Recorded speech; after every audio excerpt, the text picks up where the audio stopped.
Olá a todos, bem-vindos a mais uma aula da nossa nona edição do curso sobre uso terapêutico da cannabis sativa. Hoje é nosso 13º encontro, nossa 12ª aula.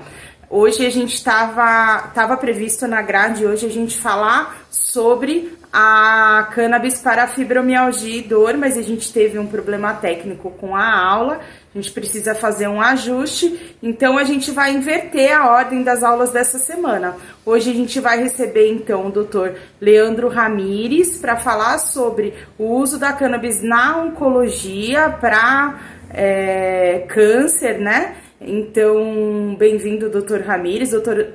Leandro Ramires, que também é da AMAME, que é médico mastologista, e na quinta-feira, que era a aula dele, que estava prevista a aula dele, a gente recebe a doutora Carolina Nossetti para falar sobre fibromialgia e dor. Então, bem-vindos a todos, bem-vindos àqueles que estão chegando agora, até quinta-feira, espero que vocês gostem do conteúdo. Boa noite, pessoal. Meu nome é Leandro Ramires, eu sou médico formado pela Universidade Federal de Minas Gerais há 34 anos. A minha vida acadêmica, quando eu me formei, eu fiz 3 residências médicas. A primeira foi cirurgia geral, a segunda foi cirurgia geral oncológica e a terceira foi mastologia. Até agosto do ano passado, eu era preceptor de residência médica no Hospital das Clínicas, ensinando os médicos mais jovens a aprender a tratar o câncer de mama. A minha história com cannabis, ela está ligada intimamente à história do meu filho. Eu sou pai do Benício, uma criança hoje com 15 anos, um adolescente, portador da síndrome de Dravet, numa forma extremamente grave, que teve um passado muito ruim por causa da sua doença. Até os 5 anos de idade, o Benício já tinha internado mais de 40 vezes, né? 14 dessas vezes foram em CTI. Chegou a tomar 25 comprimidos por dia de 5 medicamentos, num quadro de epilepsia descontrolada.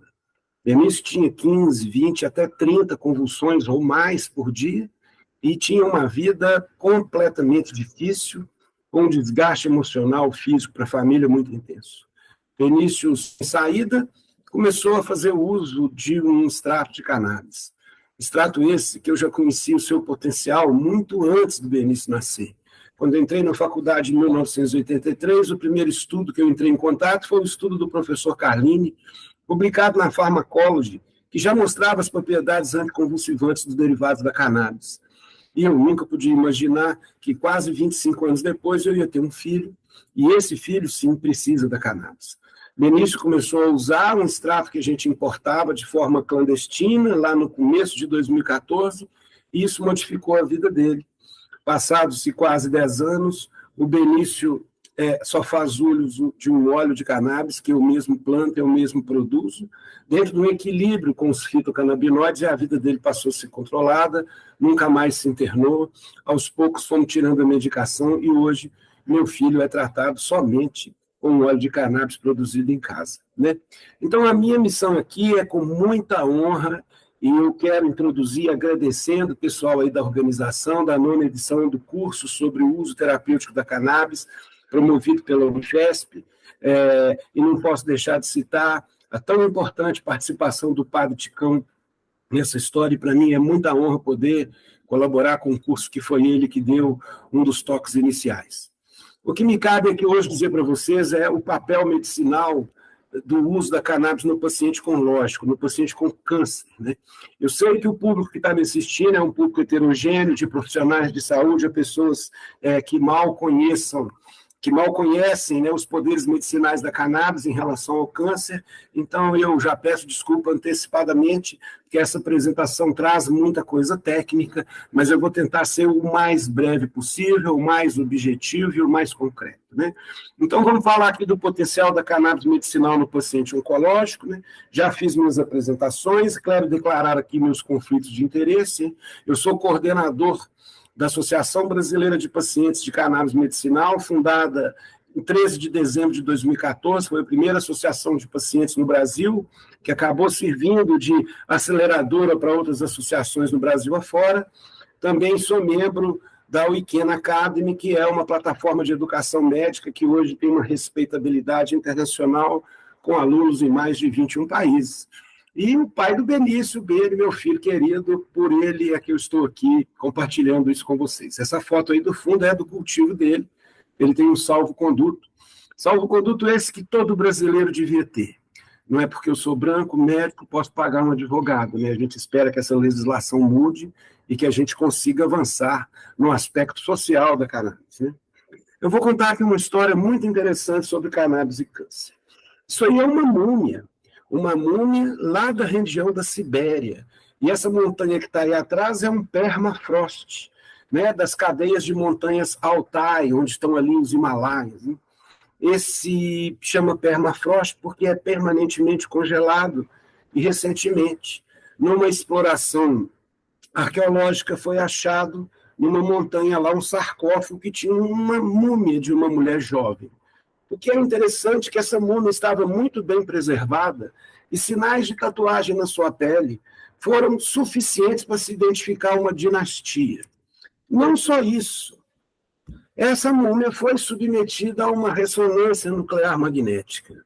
Com a idade de 2.500 anos, a múmia de idade, mas era uma múmia referente a uma mulher jovem, não é? Por volta de uns 25 anos de idade. E o mais incrível, que o exame de ressonância magnética dessa múmia mostrou sinais indiretos de que ela estava comprometida com câncer de mama de maneira metastática.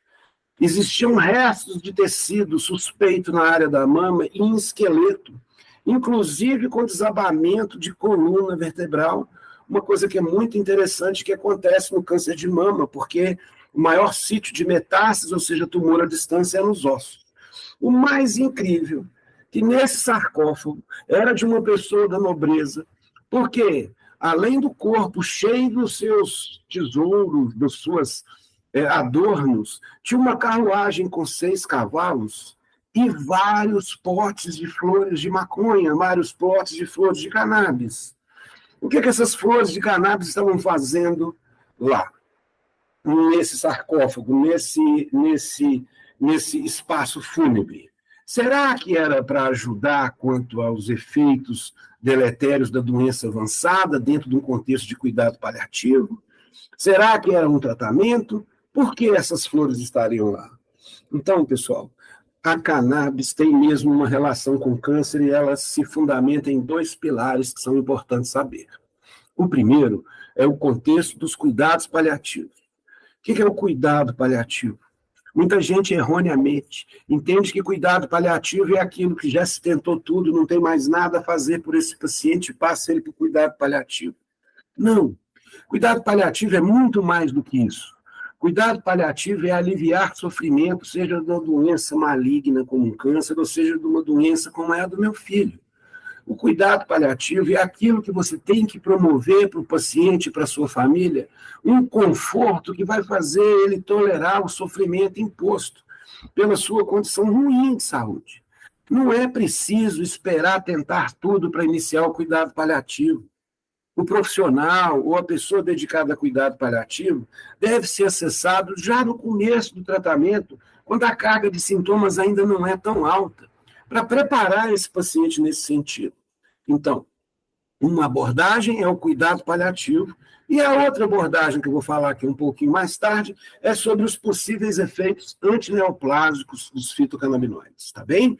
Ou seja, da potencial das células malignas morrerem com a ação de fitocannabinoides, né?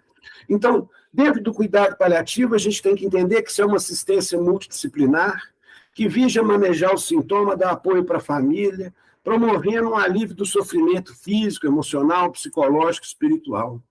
Esses cuidados paliativos podem ser primários ou mesmo dentro de um contexto de planejamento. Qualquer pessoa, um familiar, um responsável, um amigo, pode exercer os cuidados paliativos, né, no sentido de ajudar seu paciente. Agora, um planejamento que vai envolver o manejo da dor e uma interlocução com a equipe profissional que trata aquele paciente é fundamental. Então, nesse sentido, a gente defende sempre a integração precoce entre aqueles colegas que vão fazer quimioterapia, aqueles colegas médicos que estão fazendo radioterapia, a hormonioterapia, a imunoterapia, enfim. Para tratamento adequado de um câncer, uma equipe multidisciplinar tem que estar formada. E essa equipe precisa estar integrada. O paciente não é só um número, não é? E quando você consegue planejar esse cuidado, você só de planejar, você melhora a qualidade de vida, ainda melhora a sobrevida, porque os pacientes passam a tolerar melhor o tratamento antineoplásico. Isso já está conhecido na literatura, que a qualidade de vida melhora e promove até um aumento da sobrevida. Isso foi confirmado em tratamento de câncer de pequenas células, onde a gente vê que o cuidado paliativo promoveu quase 3 meses a mais de sobrevida. Muitas pessoas me questionam, mas espera aí, um cuidado vai aumentar 3 meses uma vida? Quem está prestes a morrer, quem está prestes a falecer, 3 meses podem ser suficientes para perdoar, planejar, estabelecer, porque morrer sem aviso é muito ruim, e às vezes 3 meses pode ser suficiente para uma família trilhar melhor a vida após a morte daquele ente querido, né? E mesmo que a quimioterapia possa exercer um papel de diminuir o tumor, quando o tumor está muito avançado, uma pequena resposta não vai trazer um benefício, não vai promover a vida, e pelo contrário, às vezes a quimioterapia exagerada no final pode prejudicar a qualidade de vida, né? Então, esse aqui é um estudo que mostra isso, que mesmo que a quimioterapia tenha tido um efeito, ela não pode ser tão positiva no sentido de trazer sofrimento.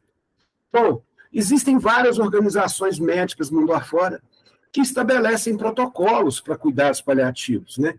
A Associação Americana, né, de Oncologia Clínica defende esse cuidado paliativo para iniciar no início do tratamento com câncer metastático a paciente com alta carga de sintoma. Em 2019, sobre o conhecimento dos profissionais em relação ao uso da cannabis nesse contexto de cuidado paliativo, na reunião da ASCO, foi feita uma pesquisa que mostrou um resultado muito interessante. Essa pesquisa contou com 172 profissionais, dentre médicos de outras especialidades, oncologistas clínicos, enfermeiros, farmacêuticos e outros, olha. E 73,3% da turma aí, ó, que tratava as pessoas, né, que contribuem no tratamento do câncer, 73,3% acreditam que cannabis podia trazer algum benefício. 81% indicaram que ela deveria estar disponível como uma receita médica. Mas eu não sei por que tem tanto preconceito em relação à planta. 60% disseram que nunca recomendaram o seu uso a nenhum paciente e 54% disseram que não estavam confortáveis em fazê-lo. Quer dizer, prescrever um óleo de uma planta que talvez não tenha risco nenhum em relação à morte, os colegas não sentem conforto em prescrever. Mas para prescrever um opioide ou um quimioterápico, que esse sim tem dose letal, eles se sentem confortáveis, né? Então, aqui já começa esse sentido, né? De entender que uma medicina que veio da população, uma medicina que veio muito antes de saber o que era canabinoide, né? Uma medicina que estava dentro do sarcófago de uma múmia encontrada 2.500 anos, não tinha ninguém prescrevendo, né? E o que é interessante é que, em algumas situações, a cannabis, em vez de ajudar, ela pode até prejudicar. Por exemplo, no caso de imunoterapia, pacientes que estão sendo tratados por câncer e têm imunoterapia, significa que a imunoterapia é uma estratégia para matar células malignas quando você provoca uma hipersensibilidade no seu sistema de defesa, e o seu sistema de defesa, funcionando de maneira exagerada, consegue combater células do câncer. Bom, a gente sabe que o sistema endocannabinoide produz o quê? Produz uma homeostasia.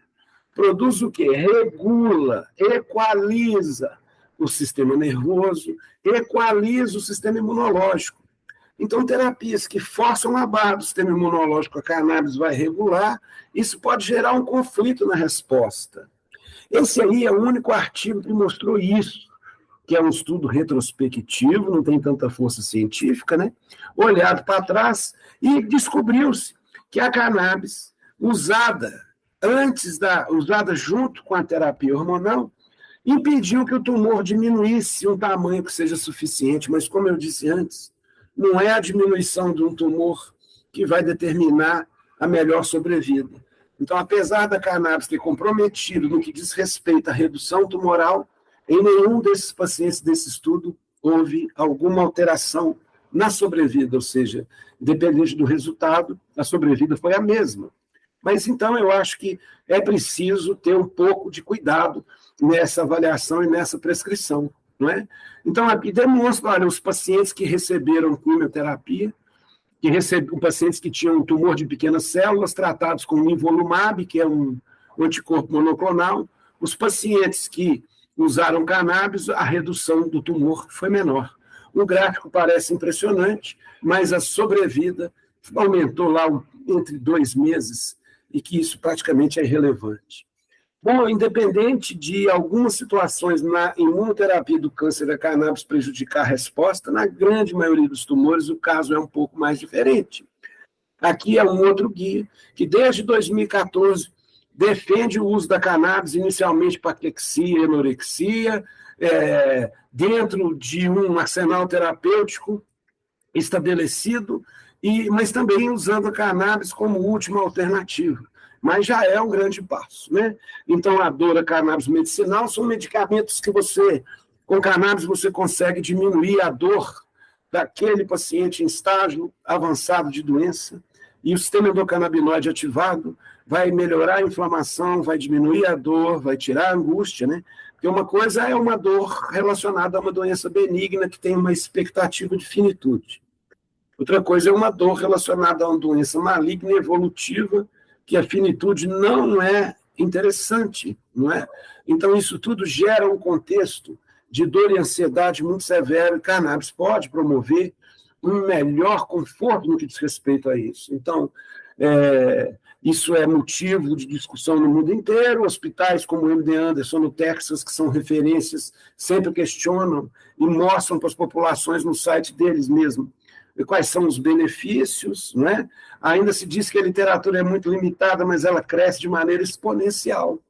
E dentro de cuidado paliativo e cannabis, para mim, a primeira referência é essa novíssima aí, ó, de 1843. Esse é um artigo publicado por William Brocke O'Shaughnessy, que era um médico. Ele era irlandês, mas servia o Império Britânico lá na Índia. E quando ele chegou lá, ele ficou maravilhado com o uso do extrato alcoólico de gunja, que é um preparado feito à base de álcool e cannabis. Esse médico, William Brocke O'Shaughnessy, é um dos ícones na medicina mundial.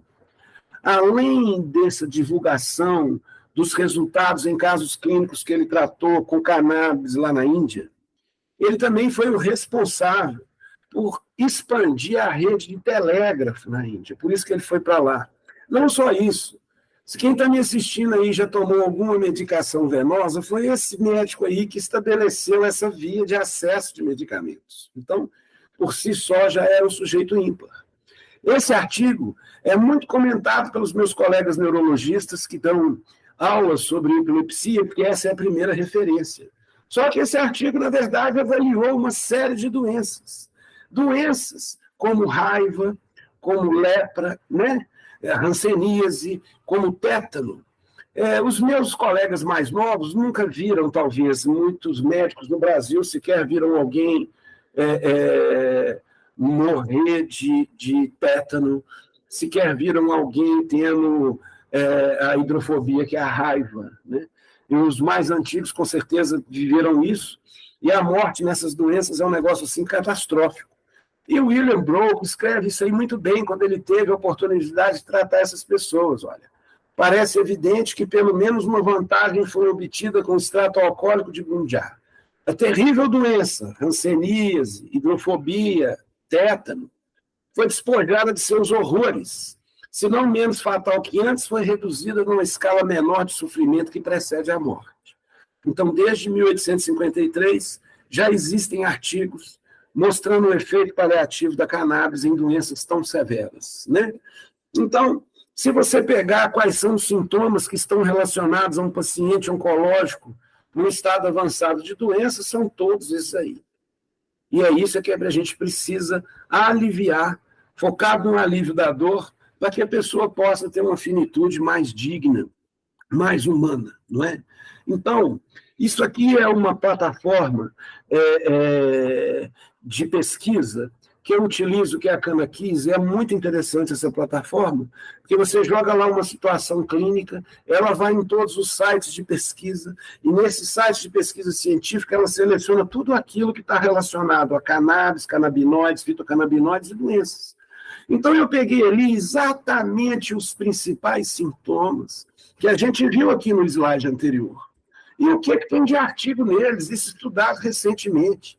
Se você for analisar artigos de maneira separada, olha, existem mais de 840 artigos. E você pode usar, às vezes, de um simples questionário apresentado antes para o paciente preencher. E depois do uso de cannabis, você avaliar a resposta. Isso mostra um interesse, isso mostra um cuidado. Não é só prescrever, está do lado. Não é? Então, existe mesmo um consenso que pode fazer com que você, com o uso de fitocannabinoides de maneira adequada, você vai impedir essa tragédia que é nos Estados Unidos, a morte por suicídio por abuso de opioide. É fácil entender isso. Se você está com uma dor desesperadora, você vai lá e toma um dipirona, 1 grama, que você deve tomar um comprimido de 6 em 6 horas. Você toma aquela dipirona, em 40 minutos a dor não passa, você fica desesperado, você vai lá e toma outra dipirona. A dor não passa, você vai lá e toma um anti-inflamatório, acaba num opioide. Aí o opioide dá um pequeno alívio. Na segunda vez que aquela dor começa, a pessoa não vai para a dipirona, já começa no opioide. E a dose letal está na caixinha que a pessoa compra. E nos Estados Unidos, a prescrição disso é enorme. Então, a cada ano que passa, o número de pessoas que morrem por acidente de abuso de opioide esse que está na caixa de remédio da casa dele, na prateleira do banheiro, chega a ser algo assustador. E o uso de cannabis para fins medicinais, no sentido de controlar a dor, foi muito eficiente. E nos estados onde isso foi regulamentado, houve a diminuição dessas mortes, né? Então, a gente tem um jeito de tratar essas pessoas, de trazer conforto para essas pessoas, considerando a vida diária dela. Eu tenho que planejar como é que é a dor de dia, como é que é a dor de noite, como é que é o sofrimento, o que essa pessoa está inserida em qual contexto, ela trabalha, ela não trabalha. E, de maneira geral, né, os tratamentos de cannabis eles podem ser distribuídos em 3, que eu chamo de quimiotipos, né? Aqueles extratos, flores, óleos ou produtos originários da cannabis, onde predomina o fitocannabinoide THC, conhecido como o quimiotipo 1. O quimiotipo 3 é aquele que predomina o CBD, né, que é o canabidiol, e um tipo 2, onde há um equilíbrio entre CBD e THC. Né? Então, você pode, dentro desses quimiotipos, entender que uma dose de CBD, e você pode ir subindo ela, até chegar a 150, 200 miligramas durante o dia. Isso pode ajudar a controlar a dor e começar com THC de preferência à noite, chegando com segurança até umas 30 miligramas distribuídas ao longo do dia, com muita tolerância, sem trazer efeito psicoativo e podendo proporcionar uma melhora muito grande da sintomatologia dolorosa. Então, a redução de opioides ela pode ser lenta, gradual e consistente. Então, você deve fazer um controle próximo, mensal, depois trimestral, e avaliar dentro de um protocolo se a dor está melhorando ou não está. Né? As pessoas, às vezes, entendem que cannabis para fins medicinais é uma cápsula, é um comprimido, é um óleo. Não, as flores também podem ser usadas para fins medicinais.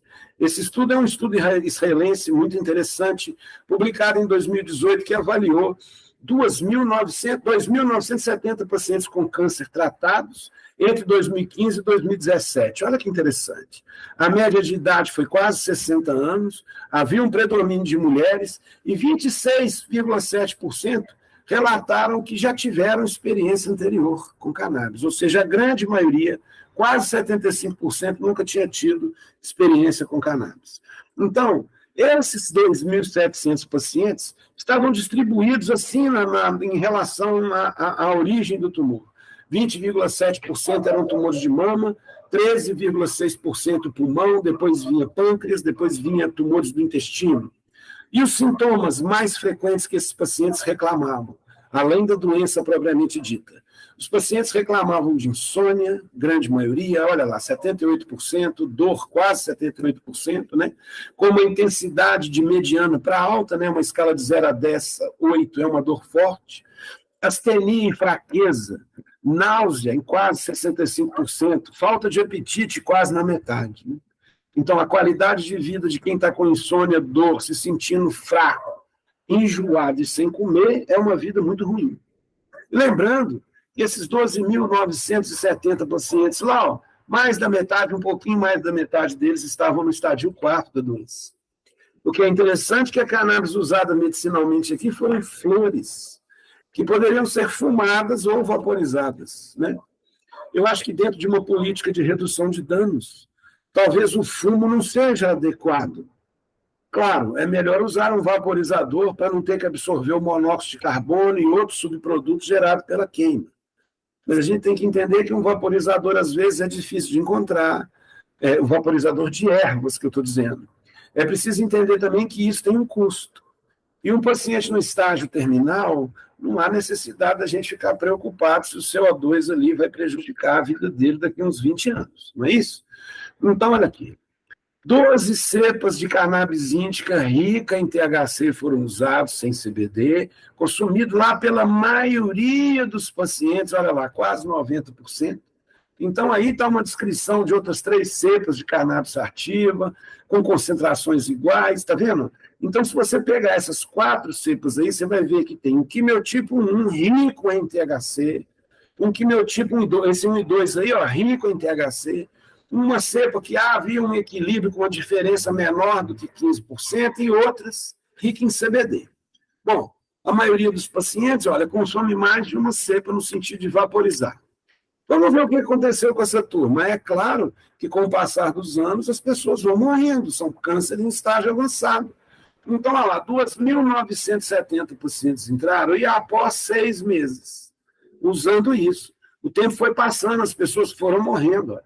E após 6 meses, 1.900, quase 2.000 pessoas retornaram com 95,9% com uma melhora na condição clínica. 3,7% não repararam que houve mudança nenhuma. E só 3%, 0,3%, é que perceberam que houve alguma piora. Então, sem sombra de dúvida, a cannabis é muito interessante para proporcionar esse alívio no cuidado paliativo. E isso se estende até para 2 anos depois de segmento, né? Você imagina que o estudo começou com 2.970 pacientes, 2 anos depois, quase 1.500 pacientes ainda estavam vivos e sentindo o benefício da cannabis, não é? Então, cannabis como um tratamento paliativo para pacientes com câncer parece ser uma opção bem tolerada, segura e eficaz para ajudar os pacientes a se lidar, né, com sintomas relacionados à malignidade ou tumor maligno. Outras questões também que são muito interessantes é que, dependendo desse quimiotipo que eu disse, ou rico em CBD ou rico em THC, você vai ter um desempenho melhor no controle de um efeito colateral muito comum dessas drogas conhecidas como taxanes, são muito usadas em câncer de mama, tumor de próstata e outros cânceres.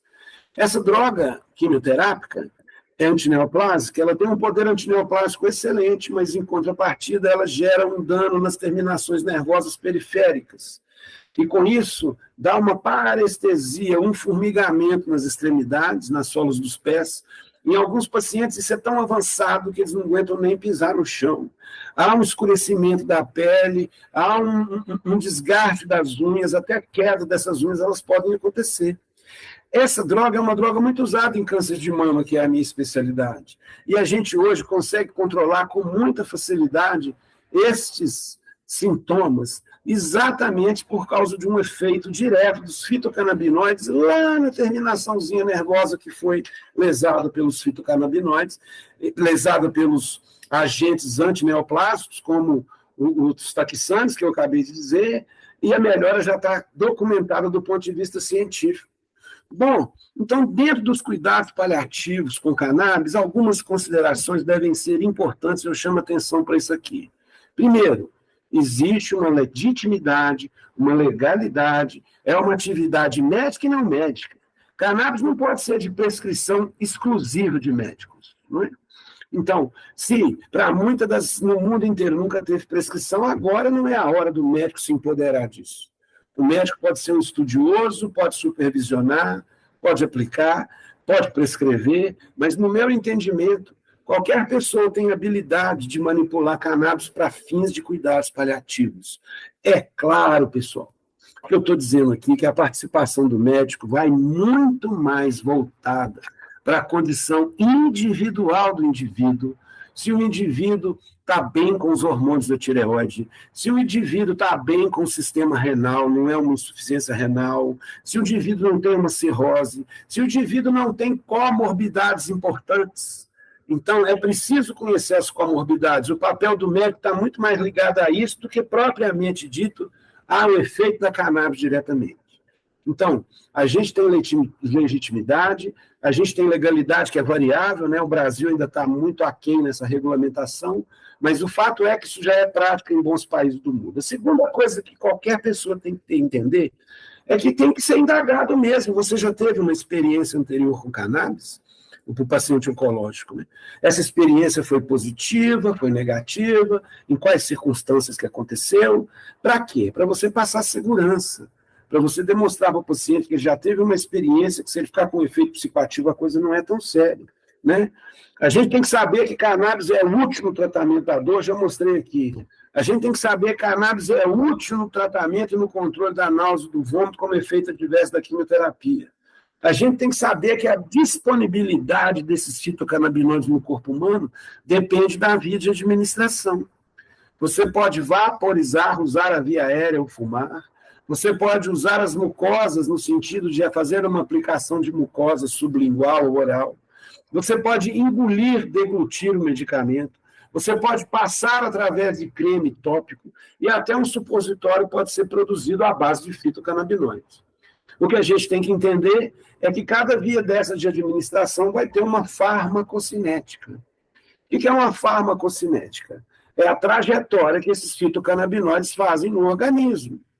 Então, a biodisponibilidade da droga rápida para estar no sangue, para promover logo um alívio, se for aspirado, a disponibilidade é rápida, melhora rápido. Se for via sublingual, é uma velocidade rápida, mas é menos do que na via vaporizada. E tanto a via vaporizada quanto a via sublingual tem uma vantagem em relação à via oral, porque na via oral a absorção vai acontecer e a maior parte dos canabinoides vão passar pelo fígado numa primeira passagem, né? E quando você vaporiza, fuma ou pinga debaixo da língua, isso só acontece numa segunda passagem, então a dose pode ser até menor se ela for vaporizada ou usada debaixo da língua, né? Então a gente tem que entender isso. A via de administração é importantíssima. E lembrar que pacientes psiquiátricos e polimedicados carecem de cuidado para evitar prejuízo.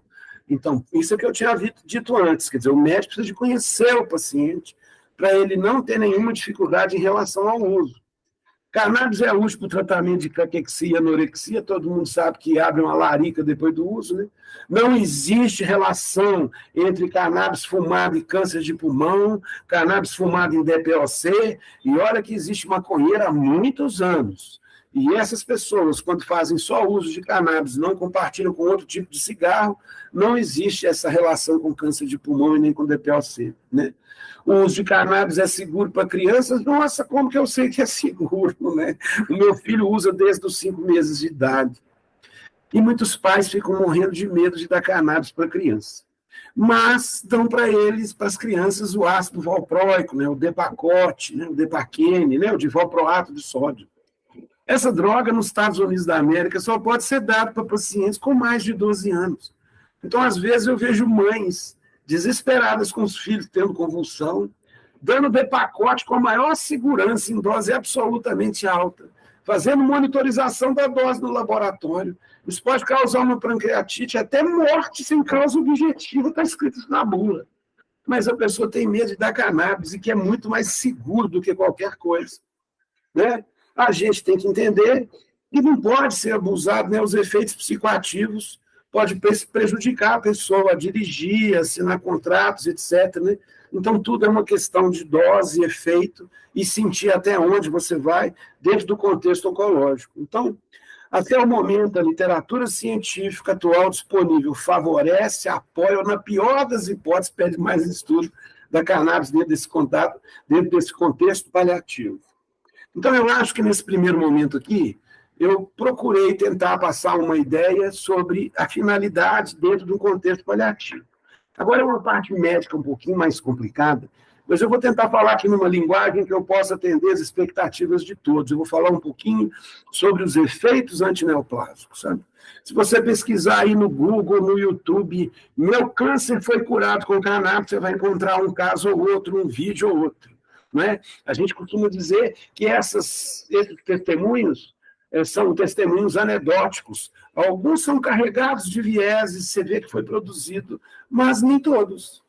Existe a possibilidade de cannabis conseguir terminar um câncer? Existe.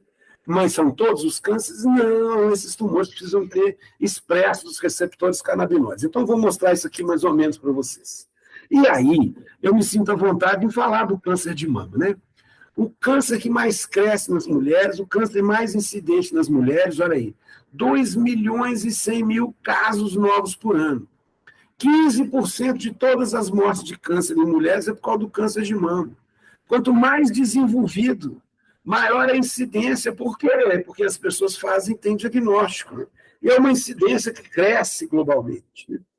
E quando você vai considerar o tratamento de câncer de mama, você tem que considerar o cirurgião, como eu, que é a pessoa que vai ressecar o tumor, uma cirurgia conservadora, construir outra mama no lugar. Tem um oncologista clínico, que é o responsável por prescrever a quimioterapia, hormonioterapia, imunoterapia, ou seja, aquele que trata com remédio. E tem um radio-oncologista, que pode fazer uma radioterapia na mama, pode fazer a radioterapia só num setor da mama, né, que é a braquiterapia, pode fazer uma radioterapia intraoperatória, pode fazer radioterapia localizada em vértebras fraturadas para aliviar a dor naqueles lugares. Né? Isso tudo também dentro de um contexto paliativo. Olha, esse gráfico aqui é confuso, mas vai ser bem fácil das pessoas entenderem. Quando a gente fala câncer de mama, eu posso dizer com segurança que a mama tem mais de 30 tipos de tumores completamente diferentes entre si. E, às vezes, tumores iguais têm comportamentos diferentes na evolução clínica quando eles estão em mulheres que são diferentes. Bom, aqui eu trago a maioria dos casos do tumor de mama, 70% deles, são os cânceres originários das células dos ductos mamários. Ou seja, dos caminhos que transportam o leite da fábrica até o mamilo, tá certo? Então, essas células formam os carcinomas ductais da mama. Bom, um carcinoma ductal é igual a outro? Não. Esse carcinoma ele é classificado aqui, olha, de luminal A aqui, da esquerda dessa tela para a direita dessa tela.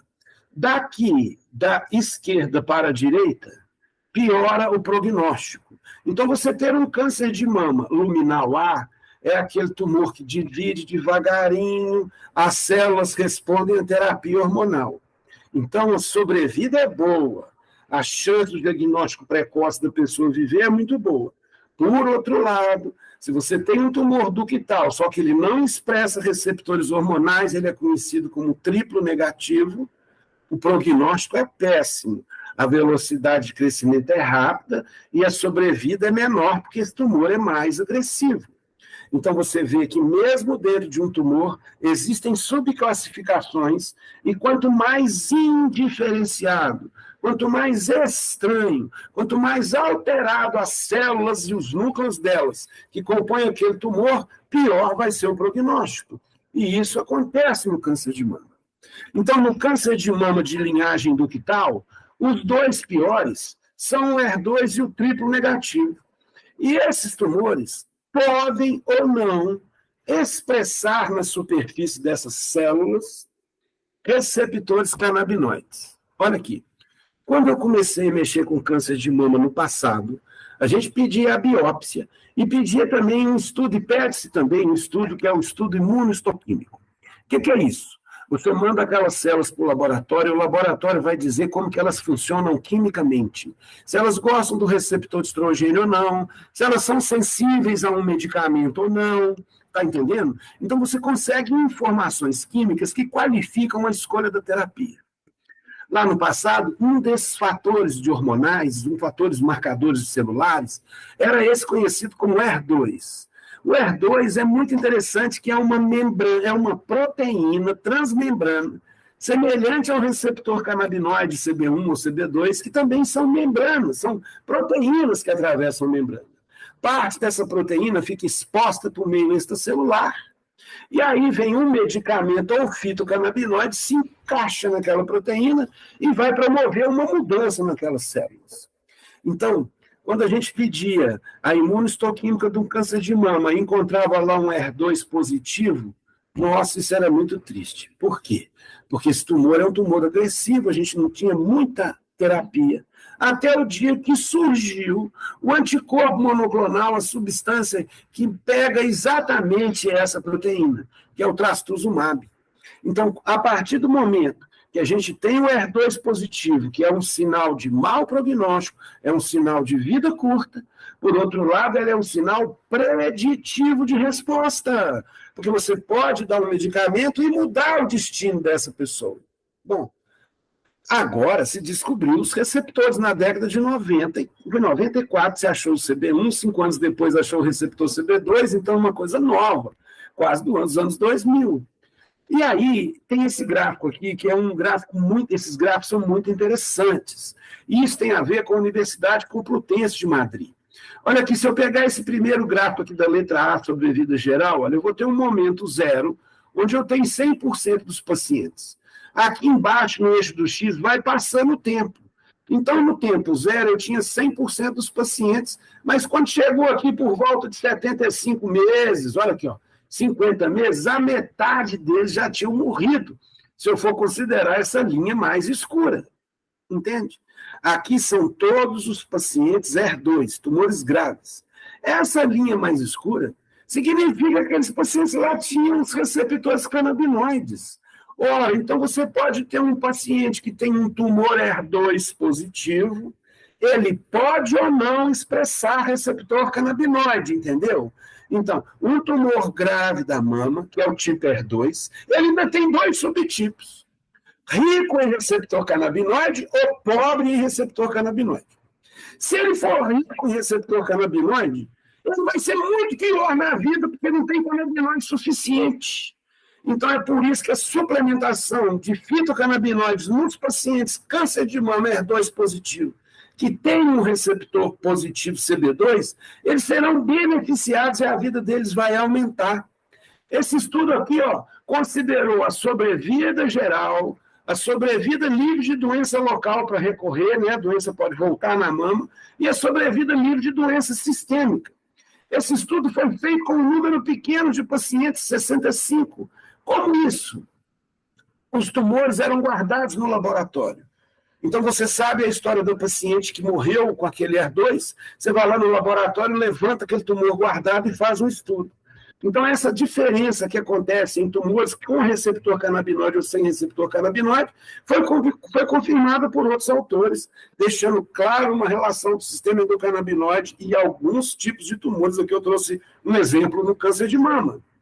Interessante é que quando esse tumor não é HER2 positivo, não interessa na sobrevida se tem ou se não tem receptor canabinoide. Então, o receptor canabinoide ele é útil quando ele concorre, quando ele anda junto com outras informações, e a junção dessas informações qualifica melhor o tratamento. Então, o tratamento sistêmico para HER2 com receptor positivo, que não tinha uso de canabinoides, agora sim, você pode apresentar o uso de canabinoides, que isso vai trazer uma melhora na sobrevida dos pacientes. Não é? E não é só esse o mecanismo. Os outros tumores que não são HER2, mas também são ruim, o triplo negativo, Esses tumores, os fitocannabinoides, por um mecanismo um pouco diferente, também podem inibir o crescimento dessas células. Os fitocannabinoides, quando entram em contato com os receptores que estão na superfície das células malignas, eles promovem 3 alterações que são muito interessantes. Primeiro, cria uma resistência à entrada do hormônio de crescimento na célula. Uma célula maligna, ela está dormindo. Aí ela entra numa fase S, que é de síntese. Síntese para quê? Para aquelas organelas que estão ali dentro, olha, que elas possam se dividir. Então, se tem 20 mitocôndrias, tem que passar para 40 para depois separar em 2. O que faz o crescimento das organelas intracelular é o hormônio do crescimento. Se a célula expressa receptor canabinoide e esse receptor canabinoide é afetado do ponto de vista agonista, vai haver um bloqueio da entrada do hormônio de crescimento nessas células e, com isso, a síntese fica prejudicada, diminuindo o poder de divisão. Não só isso. Além de mudar a superfície da célula para a entrada do hormônio do crescimento, muda a superfície da célula maligna e impede que ela secrete interleucinas.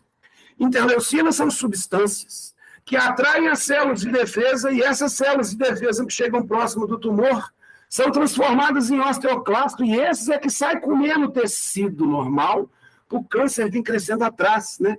O tumor de mama, por exemplo, quando ele vai para os ossos, ele não destrói o osso por si. Quem destrói o osso é uma célula de defesa, que é enganada pelo tumor para criar espaço para ele crescer. Essa ordem é uma ordem química que depende de uma interleucina. Outra coisa é que as células malignas elas precisam de espaço, mas elas precisam de nutrição. E a nutrição vem da circulação. E a circulação, ou seja, a formação de novos microvários na região do tumor, que é desencadeada pela produção de uma interleucina. Quando você usa fitocannabinoides nos receptores adequados, essa interleucina cai. Então, além de você impedir células para criar caminho, você diminui a nutrição.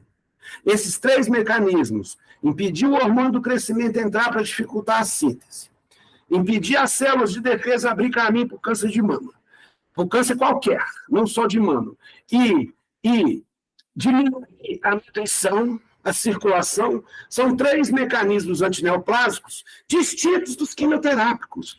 Então, o uso de cannabis e quimioterapia é legal, por quê? Porque a gente vai agir numa célula maligna em épocas, fases, em estratégias diferentes, né?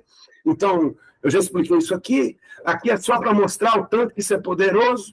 Isso aqui é um estudo experimental com ratinhos, onde você pega células de câncer de humano, câncer de mama, introduz na veia do ratinho e vai formar nódulos nos pulmões. Isso aqui é metástase de câncer de mama no pulmão do ratinho depois que ele morreu, tá vendo? E quando você faz um tratamento com CBD, você vê a diminuição do número de nódulos e do peso de nódulos com CBD de 10 miligramas por quilo de peso, experimental, em tumores triplo negativo. Não é? Isso aqui é detalhe, eu vou me passar. Então, no tumor triplo negativo, a resposta é favorável. E o mais interessante, essa apresentação aqui é muito legal, olha. Esses pintinhos aqui no quadro 1, ó, isso aqui são núcleos aumentados de tamanho. Isso aqui são células de câncer de mama. Aqui na prancha número 2, é o mesmo tumor, só que tratado só com doxorubicina, que é a adriamicina, que é a droga principal para o tratamento de câncer de mama em quimioterapia. Tá certo? Então você vê que muitas das células morreram, a população aqui está menor. Esse SMAWIN é um canabinoide, é um fitocannabinoide. O autor escondeu esse fitocannabinoide por uma questão técnica, mas a gente sabe que é o THC, não é? É um THC de origem sintética, inclusive. E quando você faz ele isolado, olha lá, também há uma mortandade de células malignas. Em compensação, quando você usa as duas coisas juntas, morrem muito mais células malignas, não é? E funciona só para os tumores de mama triplo negativo ou para os tumores HER2? Não, alguns casos de tumores de receptor de estrogênio, o que acontece? Existe também a possibilidade da seletividade de receptores e em alguns tumores hormônio positivo pode haver uma resposta, né? O que é interessante é que os fitocannabinoides e os as drogas relacionadas ao estrogênio, que é a gasolina para alguns desses tumores estrogênio dependente, essas drogas a gente chama elas de SERMs, são substâncias moduladoras do receptor estrogênio. E quando você dá uma olhada nessas moléculas, você vê que elas têm os 3 anéis que seguem ali uma certa semelhança. Isso mostra que até o tamoxifeno, que é uma droga para tratar câncer de mama, ela interage com o receptor canabinoide. O receptor de estrogênio está no núcleo da célula. Isso também é muito interessante, tem a ver com a minha história médica, né? O tamoxifeno é um medicamento que bloqueia o hormônio estrogênio. Quem descobriu esse medicamento, quem inventou esse medicamento, devia mesmo ganhar um prêmio Nobel de medicina. Por quê? Porque foi o tamoxifeno o divisor de águas. O tamoxifeno é que proporcionou a redução, de fato, da mortalidade dos maiores tumores com receptor de estrogênio positivo. Quer dizer, o impacto causado na redução da mortalidade por câncer de mama globalmente no passado, que muita gente atribuiu isso ao exame de mamografia, na verdade, tem a ver com o uso dessa medicação. Mas essa medicação, os oncologistas só passam ela para aquelas pacientes que foram fazer a biópsia, na hora que estudou quimicamente, ele descobriu, olha, tem um receptor aqui de estrogênio no núcleo, então dá o tamoxifeno, vai funcionar. Olha, não tem receptor de estrogênio no núcleo, então não dá o tamoxifeno, porque não vai funcionar. Bom, a dosagem do receptor veio para nós aqui no Brasil depois do remédio. O remédio veio primeiro. A gente, quando esse remédio chegou aqui, a gente não tinha condição de dosar o receptor. Como é um medicamento até certo ponto bem tolerado, não é tão bem porque ele causa uma menopausa, mas para quem, a sensação de climatério, mas para quem está com câncer de mama, os sintomas de menopausa é bem suportável, né? Muito melhor do que a morte. Né? Mas o fato é que a gente lá no passado dava para todo mundo, nem sabia se as pessoas eram receptor de estrogênio positivo ou negativo. O que é incrível, depois chegou a dosagem do receptor. Como eu disse anteriormente, os tumores ficavam guardados no laboratório. Né? Aí a gente, curioso, querendo saber quais melhoraram, quais não melhoraram, fomos lá no laboratório, tem contato pelas mulheres que estavam tomando remédio, qual que tinha positividade e qual que não tinha. Aí a gente achou lá 5 a 10% das mulheres que não expressavam receptor de hormônio estrogênio no núcleo, era estrogênio negativo, ou seja, não teria indicação de usar. Como a gente não sabia, a gente deu assim mesmo. E 10 a 15% dessas mulheres acabaram sendo beneficiadas com uma coisa que não servia. E eu, naquela época, ficava assim, não é possível, esse exame deve estar errado. Como é que está diminuindo? Você fica limitando essa célula aqui, mas essa célula não tem receptor de estrogênio. Né? Agora eu sei por quê. Porque o tamoxifeno interage com o receptor CB2, então o tamoxifeno é um agonista fraco, mesmo a célula negativa, aquele efeito antineoplásico que eu contei tudo aqui que acontece com os canabinoides, são proporcionados pelo tamoxifeno. Né? Então, a gente tem mesmo que entender que os canabinoides são uma nova porta, uma nova janela para melhorar o tratamento de câncer de mama. Então, eu mostrei aqui de câncer de maneira geral. Estou usando mama porque é o câncer que eu mais trabalho, é o câncer mais comum. E é só na quimioterapia que a interação vai ser boa no sentido de matar a célula? Não, na radioterapia também.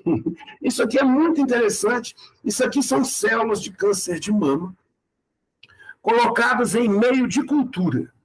Aqui em cima, nessa linha aqui de cima, essas 3, ó, você só aumentou a frequência de fitocannabinoide no meio. Olha lá, um meio de cultura sem fitocannabinoide e sem radiação nenhuma. Quando você colocou 2 nanogramas de canabidiol por ml daquela solução, lembrando, para quem não sabe o que é um nanograma, nanograma é a milésima parte do miligrama, que, por sua vez, é a milésima parte do grama. Deu para entender? Então, olha só, um tiquinho de CBD já fez com que as células diminuíssem. Quando você aumentava, mais morte celular você tinha. E essa dose é muito baixa de CBD, pessoal. Isso não vai causar efeito colateral, mas promoveu, no meio in vitro, uma mudança. Na linha de baixo, são as mesmas concentrações Entretanto, você usou uma dose de radioterapia e fica claro, nitidamente, que as células que receberam CBD, numa concentração de 5 nanogramas por ml, respondiam muito mais com a radioterapia do que só os canabinoides. Isso é muito interessante. Eu já estou encerrando. Isso aí é o Benício, lá em casa, com as plantas da Inamed, a gente preparando o medicamento dele. Para quem quiser ver como eu faço a extração, é só procurar isso aí no YouTube, tem lá, procura meu canal que vai ver como é que a gente faz a extração. Isso aqui agora, para a gente encerrar, umas dicas para os colegas médicos, né? Perguntar se serve não só para oncologia, não só para paciente oncológico, serve para qualquer paciente que você vai introduzir cannabis na vida dele. Então você tem que se perguntar, você já teve experiência com cannabis? E a pessoa fala, não, fica tranquilo, vamos começar devagar, com segurança, vamos ajustar devagarinho. Sim, eu já tive experiência com cannabis. A experiência foi agradável? Então não se preocupe não, que você vai se dar bem. Não, doutor, eu tive experiência com cannabis, mas ela foi desagradável. Bom, ela foi desagradável em quais circunstâncias? Em circunstâncias favoráveis ou desfavoráveis? Olha, doutor, eu era adolescente, estava lá no colégio militar, aí deu 4h20, nós fomos escondidos lá para o vestiário para fumar maconha. Olha, esse ambiente favorável? Não, doutor, eu estava no tiroteio lá no meio da favela, que eu fui buscar uma bucha de fumo lá, e aí nós fomos fumar. Não, isso não é ambiente favorável. Ambiente favorável não, olha bem, eu estava com meus amigos, nós fomos para a beira da praia, acendemos uma fogueirinha, fizemos um luau, todo mundo de boa, eu fui usar cannabis e me dei mal. Esse paciente precisa de atenção, precisa de cuidado, que talvez ele seja uma contraindicação, entendeu? Então, por isso que eu falo de circunstâncias, né? E se as circunstâncias fossem favoráveis, mas a resposta não foi boa, é só ter cuidado, vamos discutir a alternativa. Há necessidade de estabelecer um pacto, também não é um milagre. Então, as pessoas precisam entender aonde que elas podem chegar, o que a literatura mostrou e o que você pode conseguir de melhor resultado, né? Tendo as coisas muito no controle, né? Tem que pactuar em torno, passar e correr. Então, eu faço um controle, um protocolo que eu sigo muito rígido, porque nas minhas receitas eu coloco um QR Code, que acessa um formulário de cuidado paliativo para eu saber como é que aquilo está indo.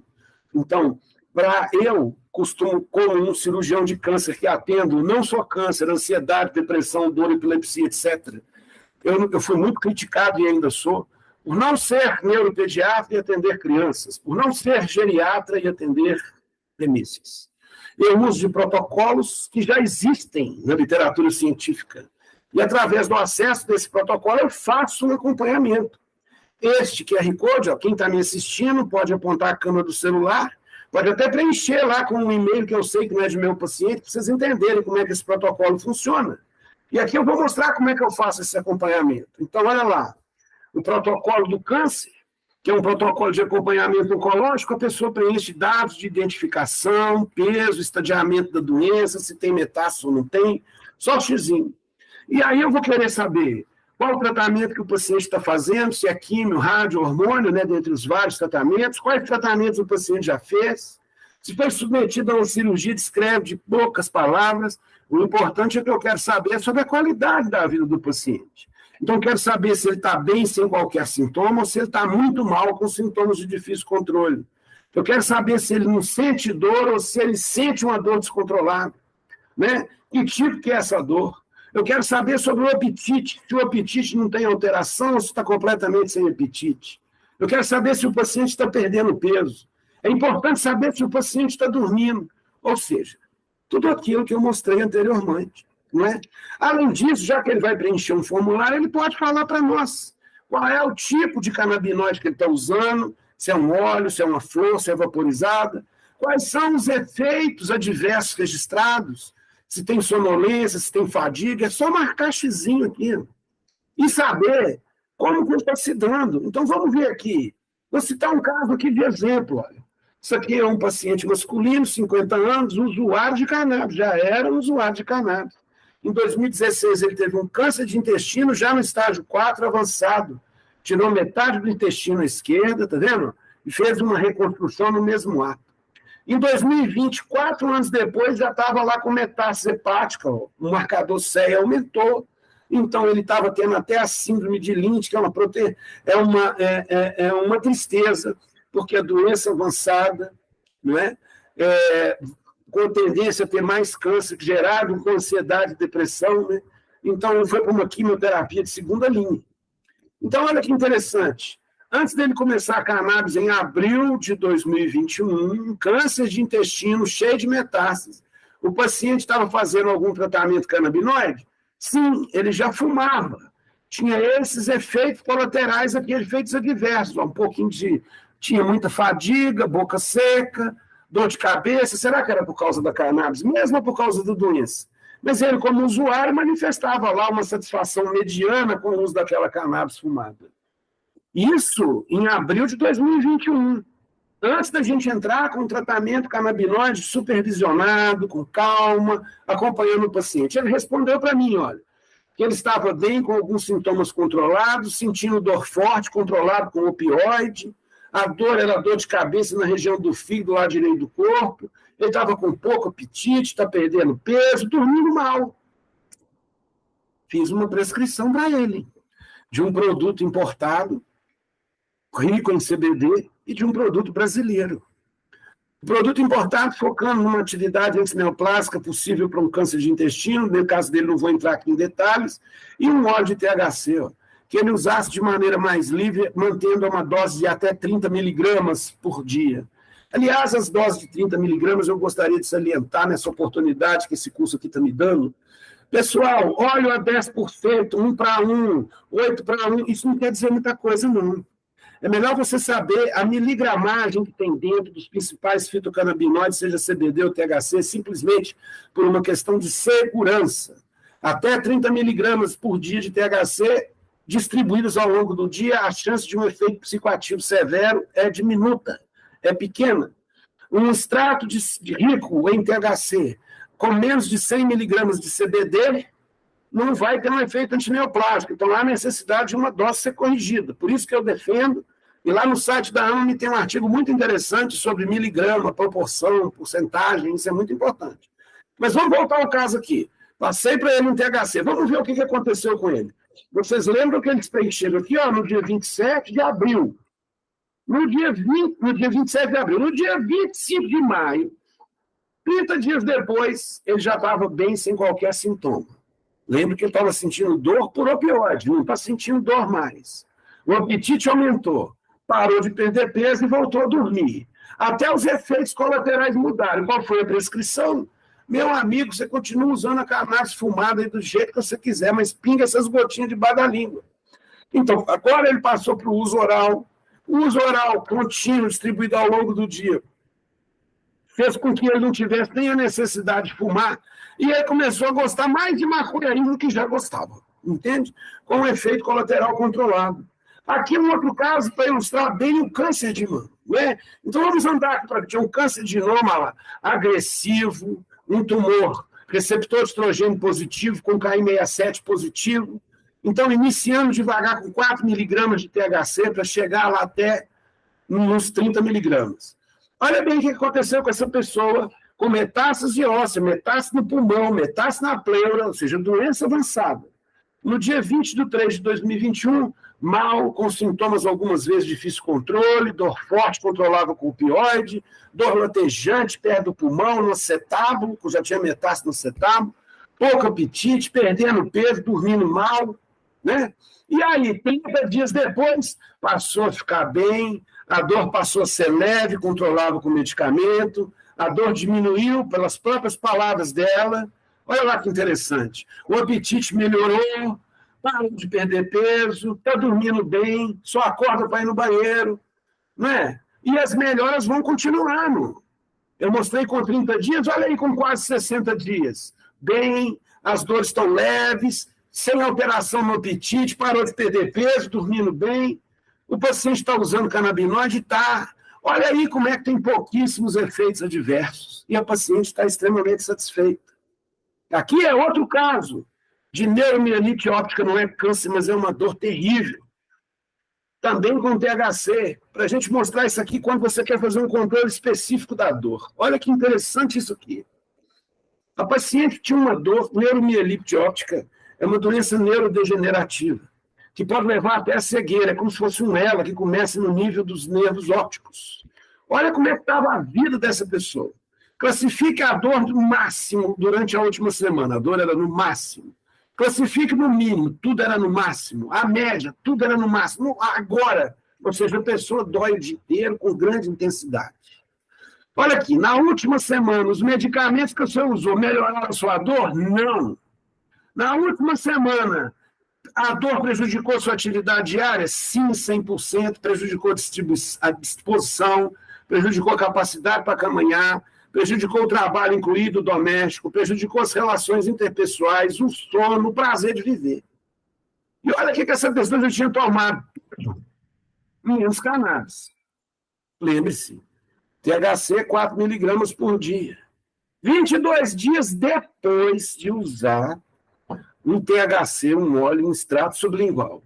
A dor máxima já foi para a média, a dor mínima já é uma dor leve, muito mais suportada, e o impacto no dia a dia melhorou a tal ponto de não interferir no trabalho doméstico, a tal ponto de interferir pouco nas relações interpessoais, ao tal ponto de não interferir nada no sono. Então, sem sombra de dúvida, a cannabis mudou a vida dessa pessoa, tirou a quantidade de remédio. A satisfação é enorme, não é? Eu falo isso porque esse QR Code eu comecei a colocar ele em agosto de 2019. Eu prescrevo desde março de 2014. Essa aula, esse slide, esse especificamente, está um pouco desatualizado, porque desde agosto de 2014 até agora eu já atendi 1.228 pacientes hoje. E desses eu peço para eles marcarem para mim como é que eles estão usando, registrem os efeitos adversos. Você vê que a resposta no questionário ela é muito precária. Você tem que estimular muito o paciente para preencher. Mas a maioria dos meus casos estão usando mucosa oral, olha lá. Com alguns deglutem, uns fumam, outros passam topicamente e alguns vaporizam. Os efeitos adversos, pessoal, tem que ser diferente de efeito colateral, né? E efeito colateral é um efeito atribuído a um medicamento específico. Um efeito adverso, ele pode ter surgido concomitantemente ao uso, mas não ter relação. Então, o que eu considero de efeito adverso? Sonolência, fadiga, boca seca, náusea. Essa lista está onde, hein, Leandro?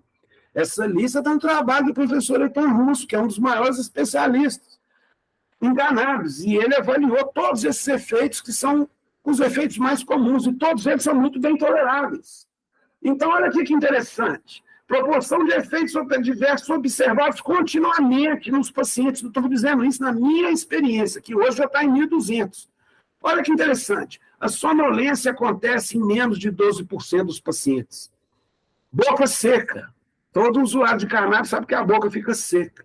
Uma tontura em 6,7%. Uma ansiedade, talvez porque não tem experiência com a coisa. Mas é muito bem tolerado um cefaleia em menos de 4%. Olha que o efeito psicoativo em menos de 2% dos pacientes. Então, essa monitorização que eu faço dos efeitos adversos, cada dia que passa, traz mais convencimento e mais legitimidade sobre a segurança da terapia. E quando eu pego a satisfação geral desses pacientes, olha, só 3%, 3,6% insatisfeitos, a grande maioria está muito satisfeito. Quando eu considero coisas nos pacientes oncológicos, aqui peguei só o paciente oncológico, não tem nenhum insatisfeito. Se eu somar plenamente satisfeito com muito satisfeito, se eu chegar aqui vai dar uns 70% de melhora significativa. E para encerrar de fato essa minha apresentação aqui hoje, será que o uso de cannabis vai aumentar o câncer? Esse estudo é lá da Califórnia que mostrou alguma coisa muito interessante. Esse estudo envolveu 84.170 pacientes, 34.041% usuários de cannabis para investigar se a ação do uso de cannabis aumentava o câncer de bexiga. Por que o câncer de bexiga? O leigo associa o fumo de tabaco ao câncer de pulmão, que é respiração. 70% dos cânceres de pulmão são causados pelo uso pelo hábito do tabagismo. Só 70%. Mas o câncer de bexiga não. O câncer de bexiga é 90%. O pessoal de São Paulo é o câncer que matou o governador Mário Covas. Né? Então, por isso, se resolveu estudar o câncer de bexiga por causa da sua relação mais forte com o tabagismo do que o câncer de pulmão.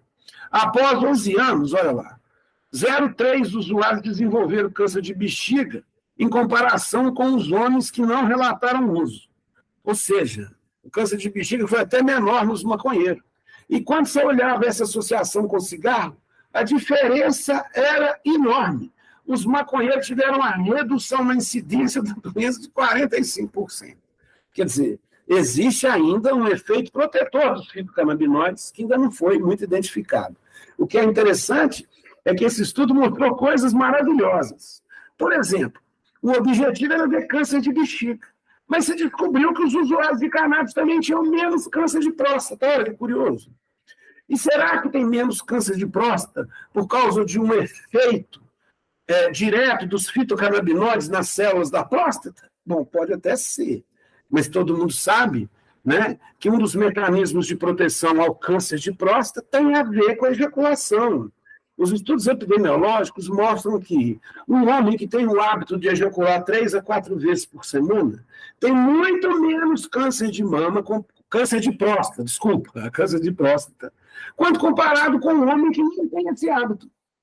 Bom, será que a cannabis estimula as pessoas a namorar mais, a trazer um prazer maior na vida, ou é um efeito direto? A ciência ainda tem que provar isso para a gente. Então, eu queria aproveitar e agradecer mais uma vez essa oportunidade de tentar passar aí, pelo menos, um estímulo para as pessoas leigas, para os colegas médicos estudarem, e essa é a minha mensagem. Aqueles colegas médicos que, porventura, estão me assistindo, não percam a oportunidade, vai acontecer o Weekend Summit em Campinas, em novembro, procurem se informar, que vai ser um evento maravilhoso, e é mesmo com o objetivo de fazer com que o médico prescreva, que possa levar esse benefício para a população. Isso é uma demanda que vem muito mais da sociedade. E é isso aí, pessoal. Contem comigo numa próxima oportunidade. E muito obrigado mais uma vez. E um abraço, né, carinhoso, de afeto ao Paticão que está no nosso coração. Valeu!